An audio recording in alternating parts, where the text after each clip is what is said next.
सन्माननीय गणेश नाईक साहेब मंत्री झाल्यानंतर सर्वसामान्यांचे प्रश्न सुटावेत म्हणून विष्णुदास भावे नाट्यगृहात सातत्याने जनता दरबार लोकांच्या भेटीगाठी घेत आहेत, लोकांचे प्रश्न सोडवण्यासाठी प्रयत्न करत आहेत। गंमत अशी की लोकांचे प्रश्न सोडवताना लोकांना रडू कोसळणं हे एकमेव महाराष्ट्र नवनिर्माण सेना म्हणून मी समजू शकतो, पण कंत्राटदाराची बिलं मिळावीत म्हणून कोणीतरी भारतीय जनता पक्षाच्या माजी नगरसेविका कंत्राटदाराला घेऊन येतात आणि त्याच वेळी शिक्षण उपायुक्त किल्लारी मॅडम यांच्या डोळ्यात अश्रू येत आहेत।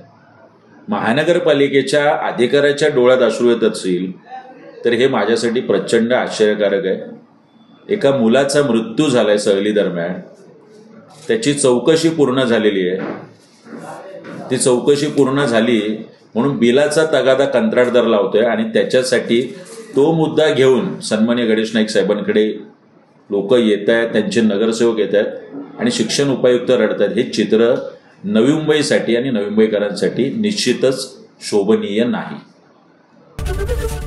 एबीपी माझा, उघडा डोळे बघा नीट।